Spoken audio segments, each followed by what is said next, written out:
TTS viewers and listeners. It's your guy NWB, and I am joined as always by Mr. Justen Williams. How's it going, TTS crew? Also joining us is a young woman who knows where the goal is. This lady grew up in Guelph, Ontario, and represents Team Canada in international football. TTS Nation, I introduce to you Maya Ladhani. Hello. How are you doing? I'm good. How are you? I'm good. Good. You know, living during a pandemic, nothing new. Speaking of pandemics, how has quarantine life been treating you? Like, how have you been keeping up with all of your practicing and stuff?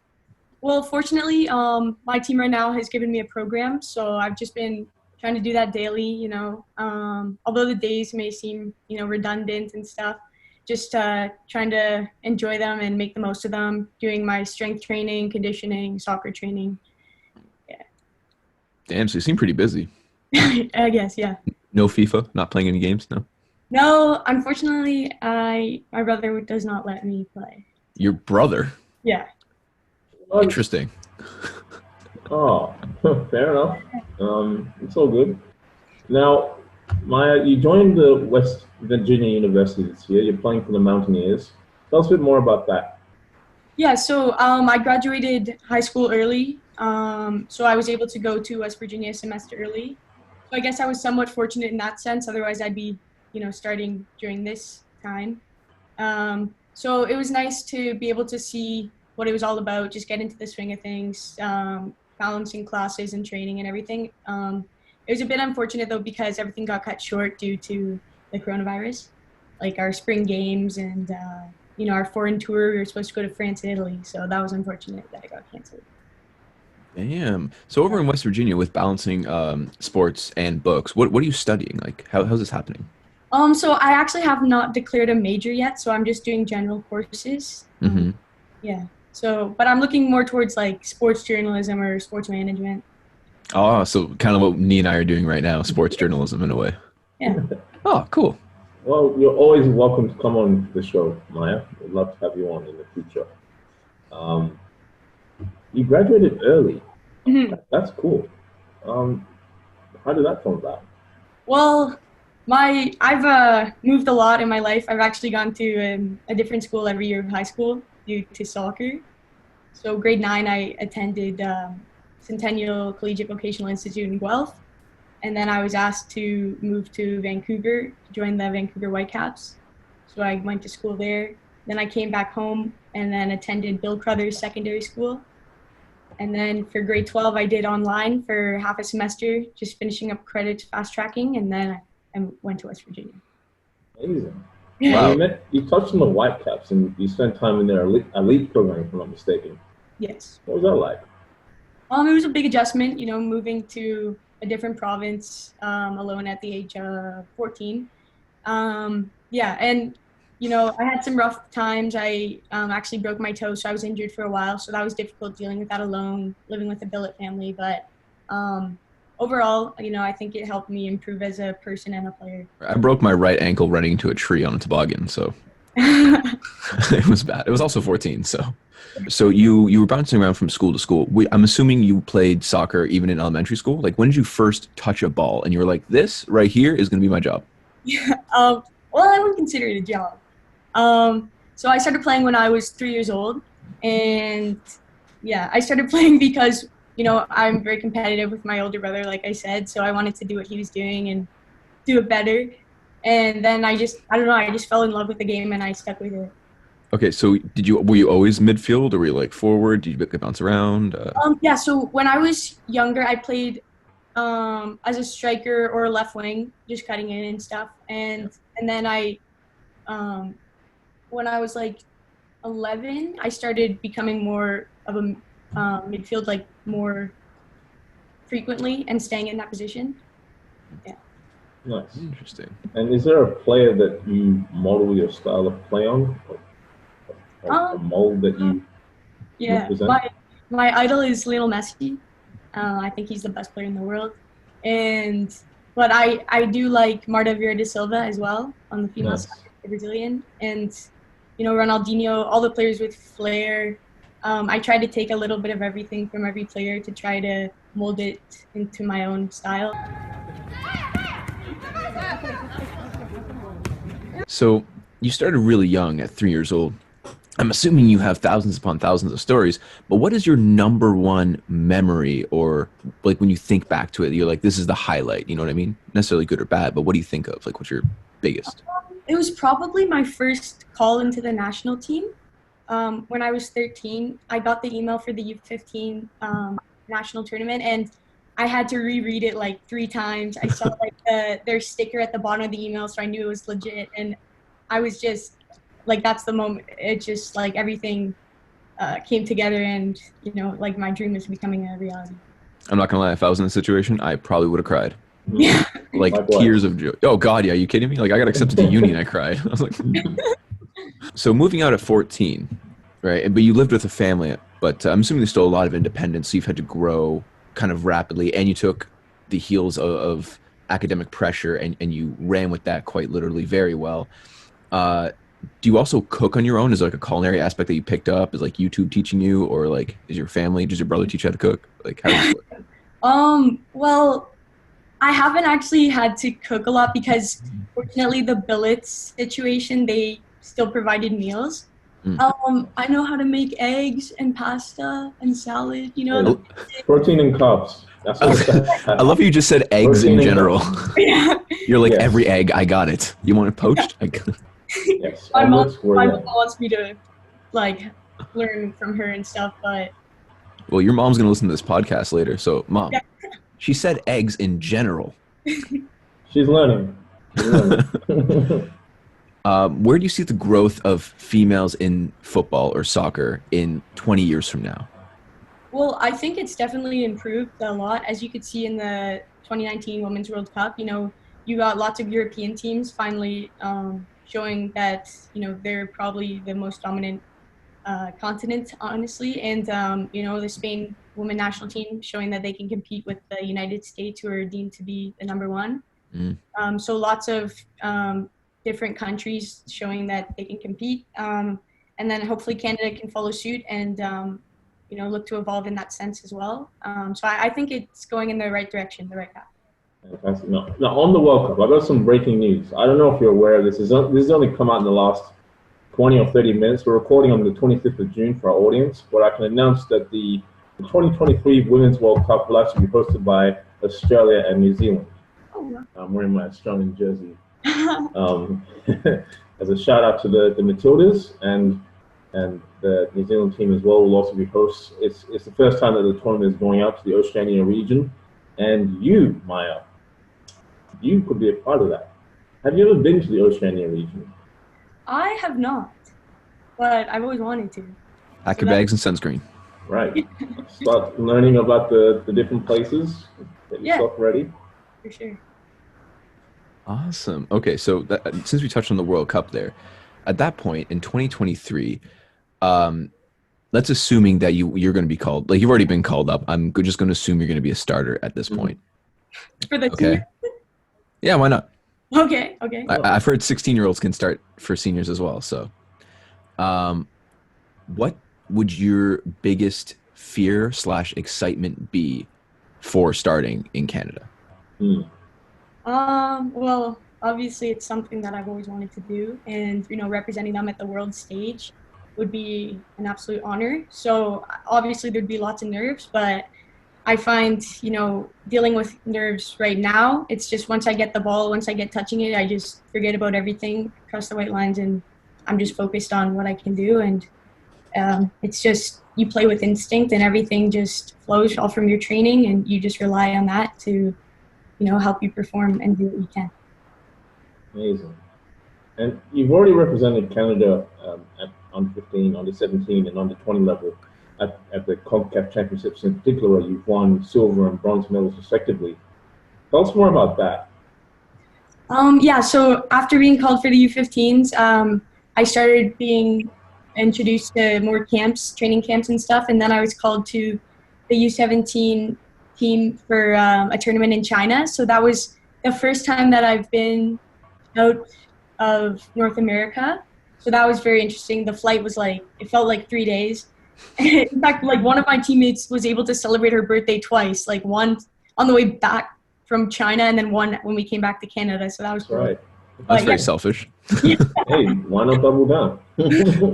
yeah, no. So that was just a great experience. Like it's just been an honor to be able to travel the world to many different places. The most recent, the Dominican Republic, and just seeing the different culture and the different food, the different fields, and just how the fans they react. Not that like I've played in front of too many people yet, but it's just interesting to see the different types of support. That day is coming, as you know. Mhm. But I do have another follow-up question, actually. And I've never been able to ask this question before, so you're the first person I'm going to ask it to. Of your caliber for football, like soccer, do you guys compete against the men's league, like the men's division, when you guys practice together? Do you guys have co-ed practices? And what are those like if you do? So at the Ontario Rex program, actually, sorry, at the Whitecaps program, we were playing against boys. Mhm. And even before that, at my clubs and teams and stuff, I was sometimes called to play with the boys teams and play against boys. So just different speed, different challenge. And then for the Ontario Rex program, we never trained with boys, but we did try to play against them. Obviously, they were younger because it's just a different physicality. That's something we can't control. But we were able to compete and show ourselves. But recently, I have not played against any boys. Maya, what would you say your favorite moment has been in your footballing career to this point? I think it was, I don't know if you've seen my Instagram, but the game against China, the little clip I did, like where I flicked it like 3 times, that was just, I don't know, it was just a moment. That game I was very nervous, so I was very frustrated with myself, but just, I don't know, just everything just came together and I did that and I felt free. And that was probably the highlight of my career so far because I was able to do that in a real match in an international level and it worked. Yeah, it really showcased yourself there. Jeez. All right. Now, speaking of playing in Asia, the Olympics in Tokyo next year, 2021, they've been pushed back a year because of the pandemic. Could you potentially see yourself playing there? And would you like to play in Olympic Games in the future? Yeah, I would love to play in Olympic Games. It's kind of fortunate that it got pushed back because I wasn't on the long list. So hopefully I can show myself in this coming year and, change their mind and potentially be on that list. And, that would be absolutely amazing. Have you ever met Christine Sinclair by chance? Yes, I actually have. Ooh, tell us that. Well, like, I don't know, she was very quiet, but met her at Vancouver. I don't know if you know what Fortius. It's like the main training ground where lots of national teams play and practice. So just on the 5th floor is usually where we are staying. So they were like coming up to, I don't know, get their kits or something, and she was there, and yeah. I know I didn't really talk to her, but You like looked at her and you're like, hi. I know, it was actually crazy. Like I never thought like, oh, they're just another, like they were obviously I idolized them, but I didn't realize like how like shocked I would be to actually see that. I don't know. Yeah. Yeah, you don't know until it hits you and you're just like, wow, I thought I'd be so much better in this situation. Yeah. Yeah. But I'm sure you handled it with grace, just like your egg cooking. Yeah. What is your favorite type of egg? In terms of how you cook it. While we're on the subject, why not? I like scrambled eggs.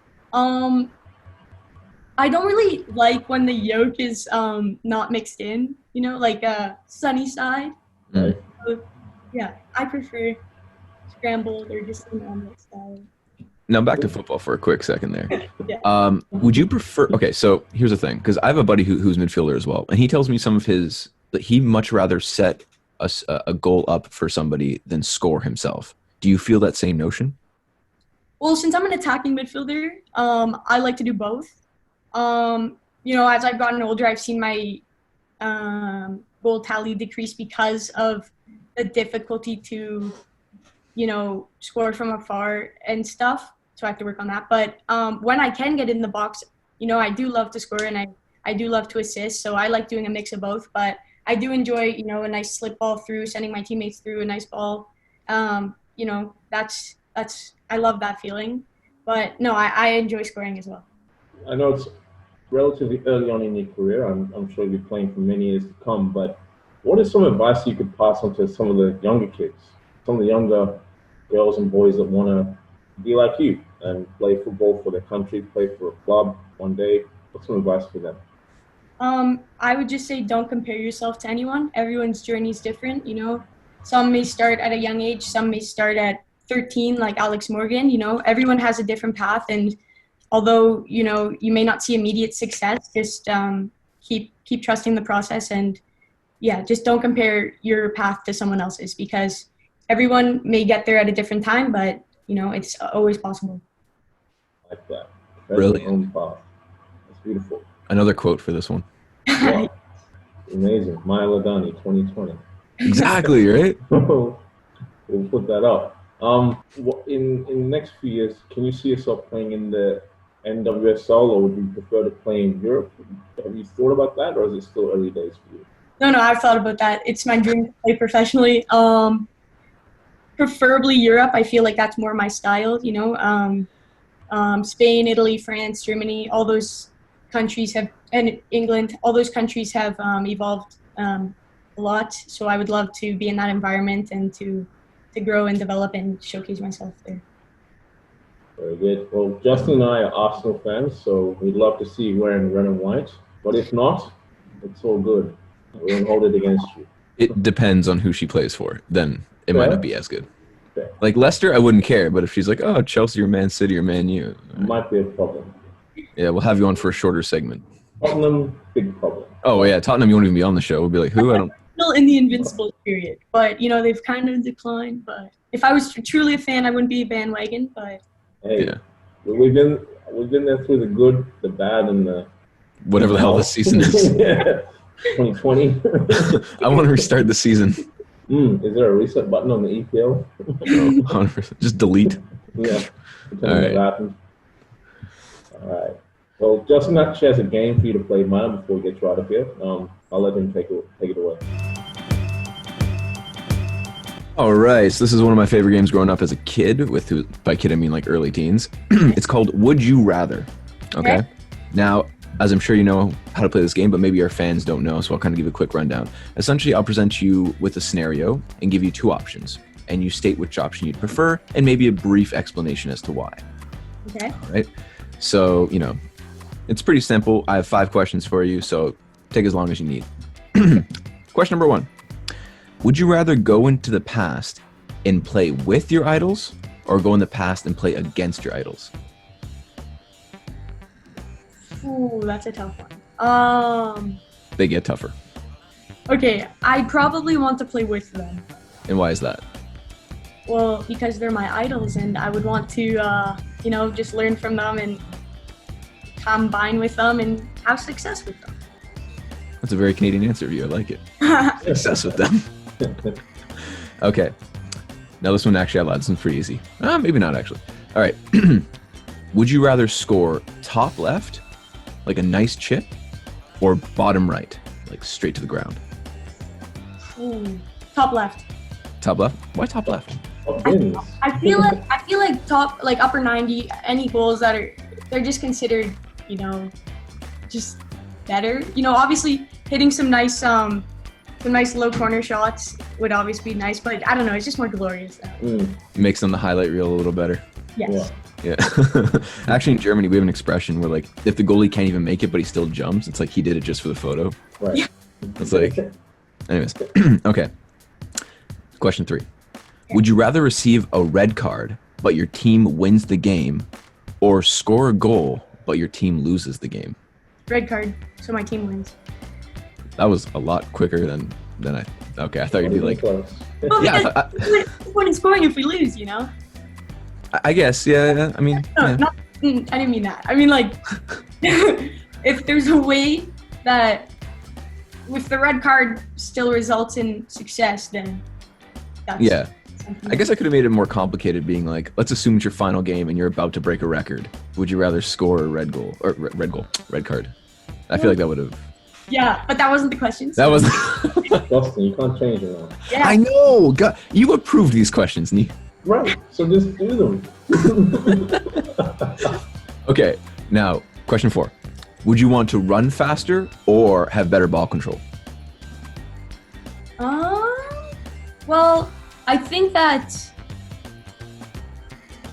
ball control is more important because you can play smarter, and speed doesn't matter if your ball control is terrible. Yes, that makes sense too. I've always been selfish. I'm like, I just want to run down and pass it away to somebody. That's why I played winger. Last question. You've been doing well so far. Would you rather score the winning goal in the World Cup via penalty kick, or assist your teammate in regulation time in winning? Assist. I don't know. Oh, I don't know. Remember the glory we were talking about earlier? Yeah, remember Like, what would be the winning penalty? Yeah, like think Brandy Chastain when she scored that winning penalty kick for the US years ago. Yeah, well, that would be amazing, but I feel like it'd be risky to leave it to penalties. Anything could happen. It's not guaranteed. So probably in the 90 minutes, the assist. 90 minutes, the assist? Yeah. Okay, follow up on that. What would your dream assist be? Would it be like you take out 3 or 4 defenders and you just lob an easy one? Or No. you and your, like, how would you? I don't know. It's like, let's say it's like 3v1. I take out the first, stall some time because the last 2 are really fast. Wait for my teammate to come. Do a nice step over, Rabona it to them, tap it in. Rabona. Hey. It still has to be glory. Oh, of course. Top shelf, photo finish, ESPN Plays of the Week. I got it. At the same time, in a penalty kick, you could also use Panenka. That's true. That is true. All right. Style. I like that. Well, it's been a pleasure to have you on today, Maya. Where can our fans find you on social media? So my Instagram is Maya, Maya.Ladhani, Ladhani, and I don't really use Twitter, but it's mladhani6. All right. Very good. Well, that's all for today. It's a pleasure to have you on. Oh yeah, and my YouTube. Sorry. Yep. I have some highlight videos. It's just my name, I think. Yeah.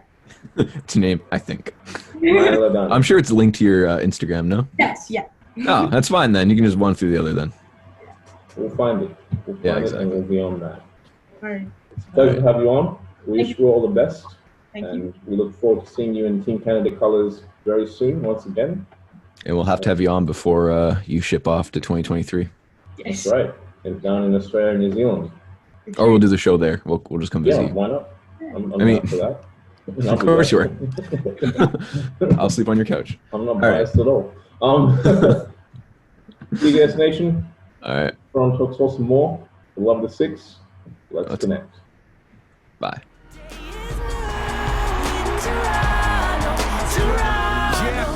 Thank you for watching. Please click the like button and leave us a comment with your feedback. And don't forget to subscribe with notifications to see more engaging and interactive content. Toronto Talk Sports and more. For the love of the 6, let's connect.